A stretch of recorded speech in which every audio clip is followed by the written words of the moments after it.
Baik, saya awali. Assalamualaikum warahmatullahi wabarakatuh. Jumpa lagi dengan saya.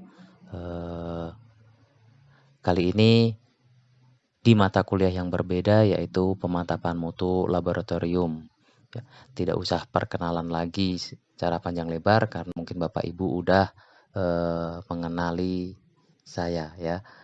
Eh, saya Asrofi, salah satu tenaga pendidik di Sekolah Tinggi Analis Bakti Asih. Nah, di sini di mata kuliah yang berbeda yang akan kita bahas adalah tentang pemantapan mutu laboratorium, di mana pemantapan mutu ini mempunyai tujuan tercapainya pemeriksaan yang bermutu. Diperlukan strategi dan perencanaan tentang manajemen mutu. Ya, salah satunya dengan pendekatan mutu yang digunakan. Ya, nanti akan kita bahas lebih panjang lagi dan lebih dalam lagi untuk kedepannya. Ya, jadi untuk pemantapan mutu laboratorium ini itu adalah suatu peralatan mutu yang digunakan untuk pengawasan mutu dengan menggunakan konsep dengan proses statistik.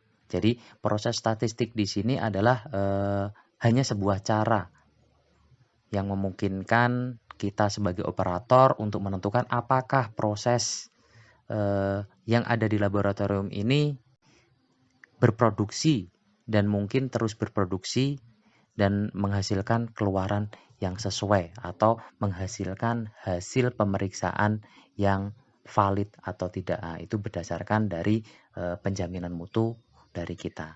Nah, di pemantapan mutu inilah nanti yang akan kita pelajari, diantaranya seperti itu, dan tentang quality control dari laboratorium. Baik, kita lanjut ke materi saja ya. Next ke slide yang kedua. Baik, jaminan mutu laboratorium. Ya, di sini kita akan jabarkan dari definisi-definisinya. Yang pertama adalah mutu. Mutu adalah pemenuhan persyaratan dengan meminimkan kerusakan yang timbul atau dengan kata lain kepatuhan terhadap standar dan keinginan pelanggan sehingga memenuhi kepuasan pelanggan. Jadi mutu di sini adalah apabila dikatakan mutu laboratorium kita baik itu harus memenuhi dengan kepuasan pelanggan, intinya itu. Yang kedua, pemantapan mutu laboratorium merupakan suatu peralatan mutu yang digunakan untuk melakukan pengawasan mutu dengan menggunakan konsep pengawasan proses statistik. Ya, nah, statistik ini hanyalah sebuah proses kontrolnya. Ya. Yang ketiga, jaminan mutu. Jaminan mutu adalah suatu sistem manajemen yang dirancang untuk mengawasi kegiatan-kegiatan pada seluruh tahap. Ya, baik itu dari desain produk, produksi, penyerahan produk, serta layanan guna mencegah adanya masalah-masalah kualitas dan memastikan bahwa hanya produk yang memenuhi syarat yang sampai ke tangan pelanggan. Jadi untuk memastikan bahwa hasil yang dikeluarkan lab kita ini benar-benar bisa dipertanggungjawabkan, bisa menjamin mutu laboratorium kita baik sesuai dengan penilaian dari pelanggan seperti itu. Ya. Di sini ada catatan Kemenkes memberikan pengertian tentang mutu pelayanan kesehatan yang meliputi kinerja yang menunjukkan tingkat kesempurnaan pelayanan kesehatan, tidak saja yang dapat menimbulkan kepuasan bagi pasien sesuai dengan kepuasan rata-rata penduduk, tetapi juga sesuai dengan standar dan kode etik profesi yang telah ditetapkan. Itu adalah catatan dari Kemenkes Republik Indonesia. Next, saya lanjut ke slide yang ketiga. Untuk yang slide ketiga, seperti yang sudah saya jelaskan di awal tadi, tujuan laboratorium klinik adalah tercapainya pemeriksaan yang bermutu. Diperlukan strategi dan perencanaan manajemen mutu. Salah satu pendekatan mutu yang digunakan adalah Quality Management Science atau QMS yang memperkenalkan suatu model yang dikenal dengan 5Q. Ya, ada quality planning, quality laboratory practice, quality control, quality assurance, dan quality improvement. Nah, di 5 key ini, ini semuanya ini mempunyai sasaran mutu, ya. Jadi mutu yang baik itu harus mengenai dari kelima-limanya ini. Ada view quality planning, quality laboratory practice, quality control, quality assurance, dan quality improvement. Seperti itu. Next, saya lanjut ke slide yang keempat. Baik, di slide yang keempat ini adalah bagian tentang pemantapan mutu laboratorium. Jadi pemantapan mutu laboratorium ini itu ada berbagai macam. Yang pertama ada verifikasi, kemudian validasi, ada pemantapan mutu internal, pemantapan mutu eksternal, audit, serta pelatihan dan pendidikan. Ya, untuk yang di mata kuliah PML ini yang akan kita pelajari lebih detail yaitu tentang pemantapan mutu internal. Ya, jadi pemantapan mutu internal ini nanti meliputi 3 tahap, yaitu ada tahap pra-analitik, ada tahap analitik, dan tahap pasca analitik. Ya, pra itu berarti sebelum melakukan pemeriksaan, contohnya dari penanganan awal pasien, mengedukasi pasien untuk pengambilan sampelnya dan lain, ya, sampai kita memberi identitas sampel sebelum nanti sampel diperiksa. Kalau analitik ini kita berbicara tentang pemeriksaan yang ada di laboratorium, mulai dari reagennya, metodenya, alatnya, dan lain sebagainya. Mungkin reaksi apa, metode yang digunakan metode apa, alat yang digunakan mereknya apa, dan prinsipnya bagaimana. Kemudian ada quality control laboratoriumnya itu sendiri dan kompetensi dari analisnya atau sebagai pelaksana. Kalau untuk pasca analitik di sini adalah setelah kita melakukan pemeriksaan, pada intinya pada saat kita pelaporan, jangan sampai pelaporan nanti penulisan satuan salah, atau mungkin memberikan laporan hasil pemeriksaan kita ini salah ke orang lain karena namanya sama, ya, atau mungkin alamatnya sama atau alamatnya berbeda. Nah, itu juga harus diperhatikan di pasca analitik seperti itu. Nah, untuk yang lebih fokusnya nanti untuk PML yang akan kita bahas yaitu tentang analitik atau tentang pemeriksaannya, ya, yaitu tentang quality control, ya. Quality control ini nanti yang akan kita bahas yaitu tentang serum control dan graphic levisioning, atau biasanya kita gunakan graphic control yang kita analisis menggunakan analisis Westgard. Nah, itu nanti yang akan kita dalami di mata kuliah pemantapan mutu laboratorium. Baik, saya lanjut ke slide berikutnya. Sebelum kita lanjut lebih dalam, lebih baiknya kita harus mengenal apa itu PMI dan apa itu PME. Ya, kalau PMI yaitu pemantapan mutu internal, yaitu suatu kegiatan pencegahan dan pengawasan yang dilaksanakan oleh masing-masing laboratorium secara terus-menerus agar tidak terjadi atau mengurangi kejadian penyimpangan sehingga diperoleh hasil pemeriksaan yang tepat. Berarti untuk pemantapan mutu internal ini yang bertanggung jawab pada itu internal dari laboratorium itu sendiri. Beda dengan PME. Kalau PMI ini pemantapan mutu eksternal. Jadi laboratorium merupakan kegiatan rutin tahunan yang wajib pemantapan mutu eksternal laboratorium ini merupakan kegiatan rutin tahunan yang wajib diikuti oleh setiap laboratorium kesehatan. Ya. Nah, untuk definisi sendiri yaitu suatu sistem untuk mengevaluasi kinerja laboratorium melalui badan atau fasilitas eksternal atau badan eksternal di Indonesia yang melaksanakan pemantapan mutu eksternal. Bisa dari BBLK, PDS, Patklin, atau ILKI seperti itu. Jadi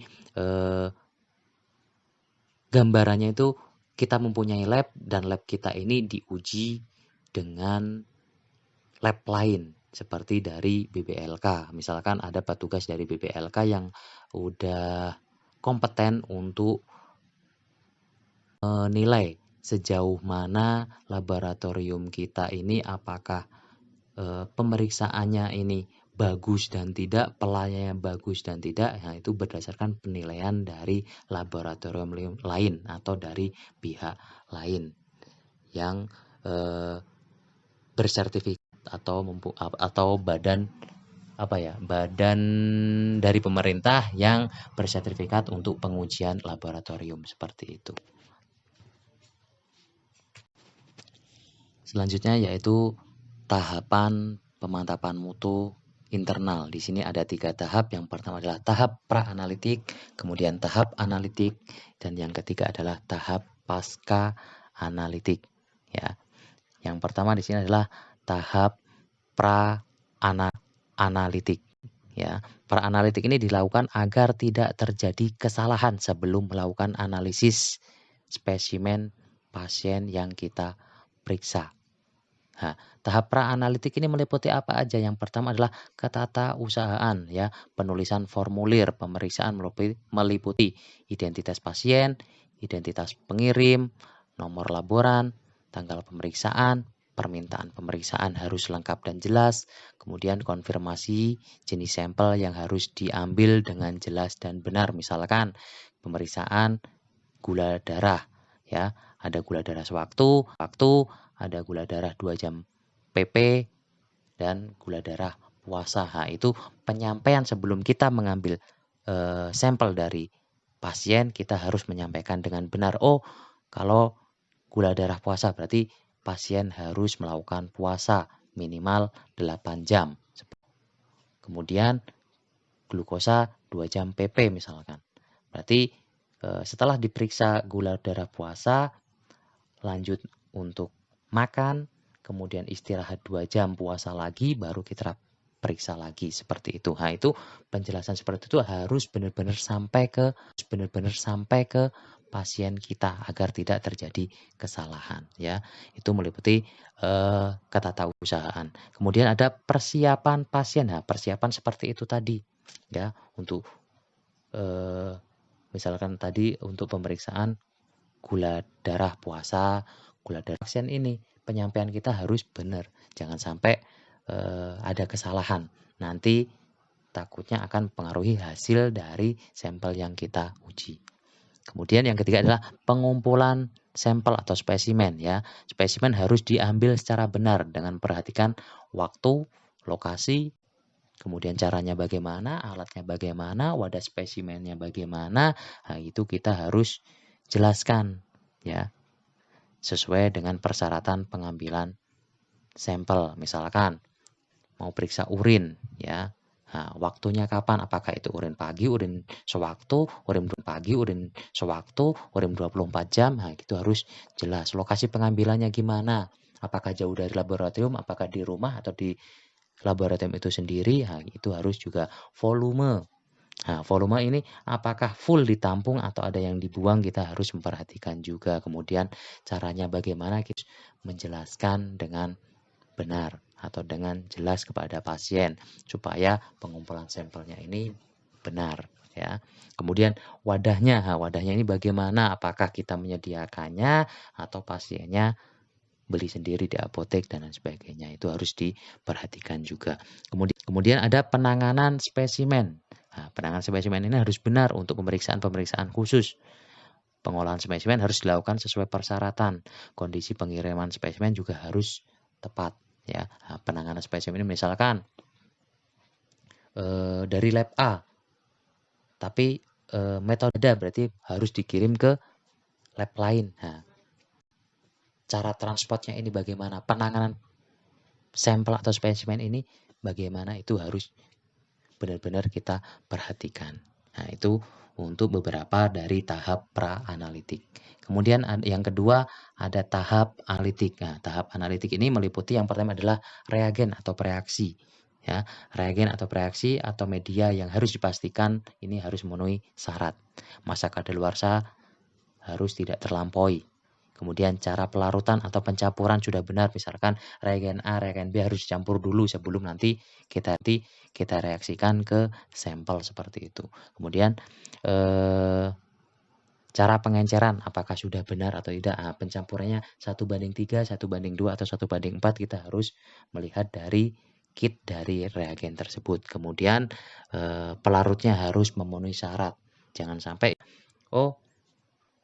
ini larutnya di air, tapi kita larutkan di ether dan lain sebagainya, pasti tidak akan larut. Jadi pelarutnya harus sesuai dan memenuhi syarat. Kemudian untuk tahap analitik yang kedua yaitu tentang peralatan. Nah, alat yang digunakan ini pastikan bahwa semua bersih dan sudah memenuhi standar, sudah terkalibrasi, kemudian pipetasi dilakukan dengan benar, dan urutan prosedur harus diikuti dengan benar. Jadi mulai dari alatnya itu harus sudah terkalibrasi, terus pipet mikro atau mikropipet yang kita gunakan ini keahlian kita memet juga harus diperhatikan, apakah kita masih tremor atau udah lihai, itu juga mempengaruhi hasil. Kemudian urutan prosedur harus diikuti dengan benar, misalkan pada saat kita meletakkan sampel di tray alat, benar-benar sesuai antara tray dan yang kita input di sistem, atau mungkin kita masih manual juga itu harus diperhatikan seperti itu. Kemudian yang ketiga yaitu tentang kontrol kualitas ya, atau QC. Ya, ini salah satu kegiatan pemantapan mutu internal.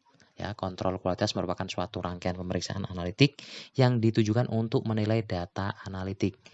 Tujuannya dilakukan adalah untuk mendeteksi kesalahan analitik di laboratorium. Ya, kesalahan analitik di laboratorium terdiri atas dua, yaitu kesalahan acak atau random dan kesalahan sistematik ya, atau systematic error. Kesalahan acak ini menandakan tingkat presisi ya. Kesalahan acak menandakan tingkat presisi, sementara kalau kesalahan sistematik ini menandakan tingkat akurasi suatu alat atau suatu metode. Ya, itu untuk tahap yang analitik. Kemudian ada lagi tentang metode pemeriksaan. Nah, ini juga masih masuk di tahap analitik. Ya, metode pemeriksaan di laboratorium harus memiliki rencana pengambilan sampel dan metode kita melakukan pengambilan sampel bahan atau produk untuk pengujian berikutnya atau kalibrasi. Ya, metode pengambilan sampel ini harus mengacu pada metode sampling yang digunakan. Kemudian tanggal dan waktu pengambilan sampel, data untuk identifikasi dan mendeskripsikan sampel, misalkan jumlah, ya, kemudian nama pasiennya, ya, itu harus diperhatikan. Kemudian identifikasi personil melakukan sampel, kemudian identifikasi peralatan yang kita gunakan, ya. Untuk yang tadi, untuk identifikasi personil, apakah ini udah kompeten atau belum, nah ini juga harus perhatikan. Kemudian identitas peralatan yang digunakan, nah alat yang kita gunakan ini menggunakan alat apa, jenisnya apa, itu juga harus perhatikan. Kemudian kondisi lingkungan atau transportasi, ya, misalkan pengambilannya jauh dari rumah jarak rumah ke laboratorium misalkan berapa kilo, 1 jam atau 2 jam, nah itu harus juga diperhatikan untuk ketahanan dari sampel tersebut, ya. Nah, itu tahap analitik. Kemudian ada kompetensi pelaksana. Nah, kompetensi ini, nah ini catatan yang harus tersedia untuk personil yang relevan dan harus mencakup. Yang pertama adalah apakah dia benar-benar pendidikan analis atau tidak. Kemudian udah tersertifikasi BNSP atau belum, seperti itu.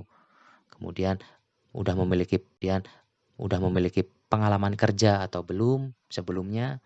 Kemudian mempunyai salinan sertifikat atau lisensi, yaitu tadi uji kom dan lain sebagainya, atau mungkin STR. Nah, itu juga harus diperhatikan untuk di tahap analitik. Kemudian yang ketiga adalah tahap pasca analitik. Ini meliputi apa aja? Yang pertama yaitu pembacaan hasil. Ya, pembacaan hasil yaitu dengan perhitungan, pengukuran, identifikasi, dan penilaian juga harus benar. Kemudian pelaporan hasil yang kedua. Nah, pelaporan hasil ini form dipastikan bersih, tidak ada salah transkrip, tulisan juga tidak terdapat kecenderungan hasil seperti itu. Nah, itu tahap pemantapan mutu internal yang meliputi 3 tahap tadi, yaitu tahap pra-analitik, analitik, dan pasca analitik. Lanjut ke bahan kontrol. Bahan kontrol adalah bahan yang digunakan untuk memantau ketepatan suatu pemeriksaan di laboratorium atau untuk mengawasi kualitas hasil pemeriksaan sehari-hari. Nah, itu definisi dari bahan kontrol.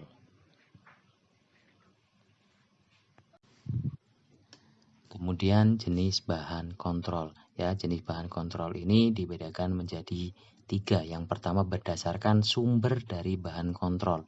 Ya, kalau berdasarkan sumber ini dibagi meliputi dari manusia, hewan, dan bahan kimia murni.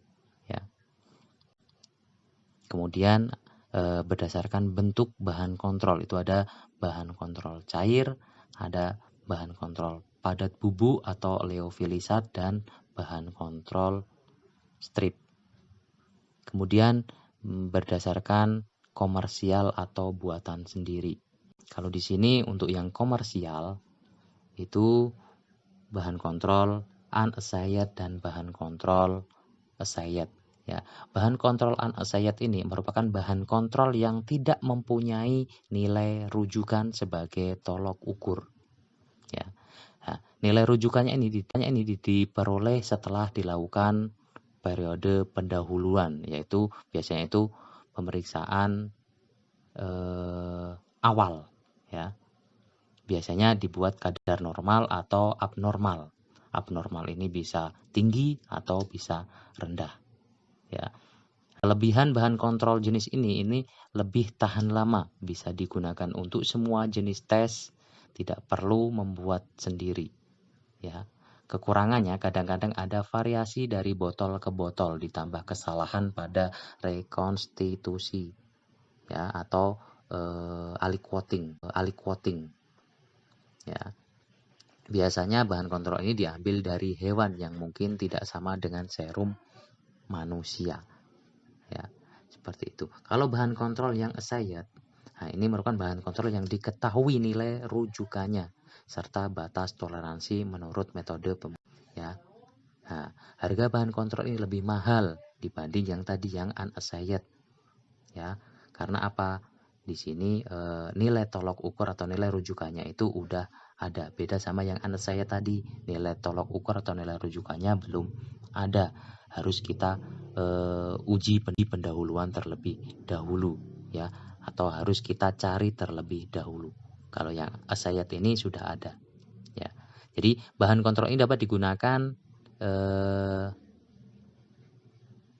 selain bahan kontrol unassayed, ya, setiap 2-4 minggu. Bahan kontrol ini dapat digunakan untuk kontrol akurasi. Karena apa? Karena untuk yang bahan kontrol unassayed ini udah mempunyai nilai rujukan atau nilai tolok ukur, ya.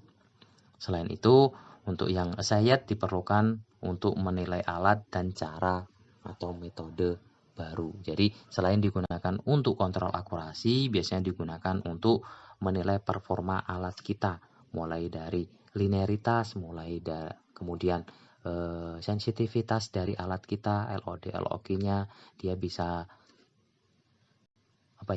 membaca hasil paling rendah itu berapa. Nah, itu bisa kita gunakan bahan kontrol yang assayed ini. Kemudian menggunakan atau menguji metode baru, misalkan kita mempunyai atau menemukan metode baru pemeriksaan, misalkan gula darah. Nah, itu bisa kita uji dengan bahan kontrol ini, ya, bahan kontrol assayed seperti itu.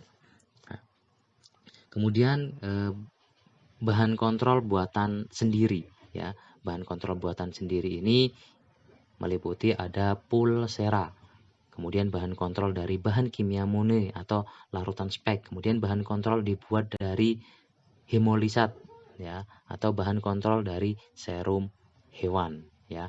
Ini buatan sendiri, ya. Kelebihannya apa buatan sendiri? Ya mungkin lebih murah, tetapi nilai rujukan itu harus kita cari dengan uji pendahuluan, ya. Karena apa? Untuk bahan kontrol yang buatan kita sendiri ini Ini masih jauh dari sempurna, beda yang bahan kontrol yang assigned tadi yang dari pabrik yang udah ada nilai rujukannya seperti itu. Baik, kita lanjut ke lanjut syarat dari bahan kontrol. Bahan kontrol ini mempunyai syarat yang pertama yaitu memiliki komposisi sama atau mirip dengan spesimen kita sebagai manusia, ya. Kemudian komponen yang terkandung harus stabil, ya. Tidak boleh misalkan bahan kontrol yang kita gunakan tidak stabil, nanti ngaco nilainya. Nanti kontrol harian kita seperti apa, bagaimana. Nah, itu akan mempengaruhi pemeriksaan kita ke sampel. Kemudian sertifikat analisa harus ada pada bahan kontrol komersial. Nah, ini kalau bahan kontrol yang assigned atau yang dari pabrik tadi, yang udah ada nilai rujukannya itu harus menyertakan sertifikat hasil analisa. Ya, mungkin mulai dari presisinya gimana, akurasinya gimana, nilai SD-nya gimana, nilai CV-nya gimana atau persen RSD-nya gimana, seperti itu harus disertakan. Kemudian untuk penyimpanannya di suhu berapa, tahan berapa lama, itu harus disertakan juga. Karena apa? Kalau tanpa penyertaan itu, tanpa adanya studi dari kit insertnya itu, kita tidak bisa memastikan bahan kontrol ini bisa tahan lama atau enggak, seperti itu. Lanjut ke slide berikutnya. Selain bahan kontrol mempunyai syarat-syarat tertentu, bahan kontrol itu juga harus stabil, ya. Makanya di sini stabilitas serum kontrol itu harus diperhatikan, ya. Jadi bentuk bahan kontrol padat atau bubuk, atau bisa kita namai dengan leofilisat, itu lebih stabil dan tahan lama daripada dalam bentuk cair, ya. Kestabilan bahan kontrol yang dari pabrik seperti bahan kontrol merek Presi Kontrol bentuk leofilisat pada suhu 2-8 derajat Celcius itu stabil sampai tanggal kadaluarsa. Tetapi apabila dalam bentuk cair, stabil pada suhu minus 20 derajat Celcius itu sampai tanggal kadaluarsa, dan suhu 2-8 derajat Celcius itu hanya bertahan selama 7 hari. Jadi bahan leofilisat atau bahan kontrol serbuk yang dari pabrik itu bisa bertahan sampai tanggal kadaluarsa apabila disimpan pada suhu 2-8 derajat Celcius dalam bentuk serbuk. Apabila kita udah melarut-rutkan atau udah dalam bentuk cairan, itu bisa sampai ke tanggal kadaluarsa apabila disimpan pada suhu minus 20 derajat Celcius dan akan bertahan selama 7 hari dalam bentuk cair apabila disimpan pada suhu 2-8 derajat Celcius. Nah, kestabilan bahan buat sendiri pada suhu minus 20 derajat Celcius stabil selama 6 bulan pada suhu 4. Kalau pada suhu 4 derajat Celcius stabil selama 4 bulan, dan dalam temperatur ruangan stabil dalam 1 hari pada suhu 2-8 derajat Celcius selama 5 hari. Jadi kalau bahan kontrol yang kita buat sendiri, misalkan kita buat pulsera. Nah, pulsera itu biasanya dibuat dari serum-serum bekas, asalkan dia tidak hemolisis, tidak lipemik, dan dia tidak infeksius. Maksudnya infeksius tidak mempunyai penyakit yang menular. Jadi intinya itu serum-serum yang normal. Nah, itu bisa kita kumpulkan jadi satu, kita homogenkan. Nah, itu bisa jadi pulsera, ya. Pulserum bisa kita gunakan sebagai bahan kontrol. Nah, kalau pulserum seperti itu berarti bahan kontrol ini kita buat sendiri, itu akan stabil selama 6 bulan apabila disimpan pada suhu minus 20 derajat Celcius, dan bisa bertahan 4 bulan jika disimpan pada suhu 4 derajat Celcius. Dan kalau temperatur ruang itu bisa hanya bertahan dalam 1 hari, dan apabila pada suhu 2-8 derajat Celcius itu bisa bertahan selama 5 hari. Nah, itulah kestabilan dari serum kontrol. itu yang harus kita perhatikan. Karena apa? Jarum kontrol kalau kita tidak memperhatikan penyimpanannya atau kestabilannya, yaitu tadi bisa jadi rusak baru pemakaian 1 hari atau 1 minggu atau 1 bulan mungkin udah rusak ya. Makanya harus diperhatikan karena penting buat kontrol harian di laboratorium. Next, kita lanjut ke slide berikutnya.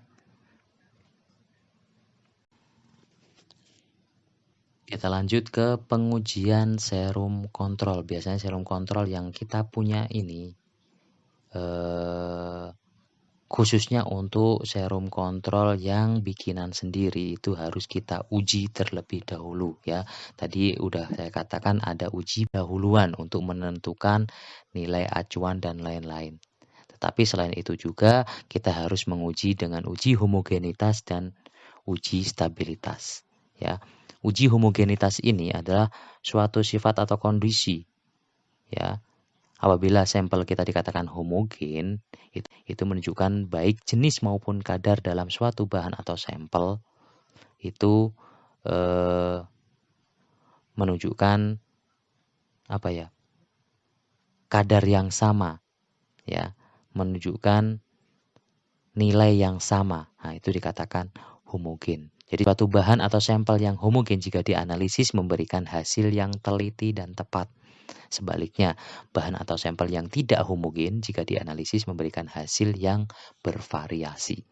Ya, itu untuk uji homogenitas. Kalau untuk uji stabilitas, uji stabilitas ini untuk bahan kontrol sangat penting karena dengan adanya kestabilan menunjukkan bahwa bahan kontrol tidak berubah secara signifikan.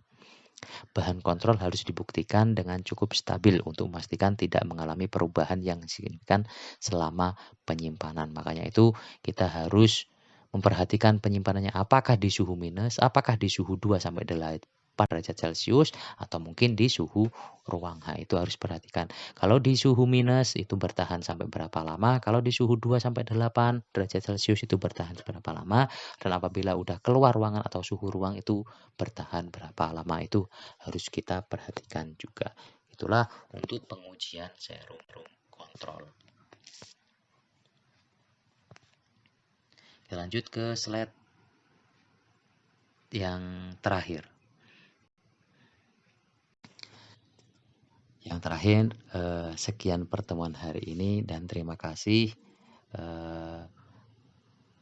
Untuk pertemuan selanjutnya nanti akan kita bahas lebih dalam lagi tentang pemantapan mutu laboratorium. Mungkin cukup sampai di sini dulu. Ini adalah pendahuluan dari pemantapan mutu laboratorium. Silakan nanti belajar lagi dari acuan-acuan yang lain yang Bapak Ibu punya di laboratorium Bapak Ibu. Terima kasih. Saya akhiri. Wassalamualaikum warahmatullahi wabarakatuh.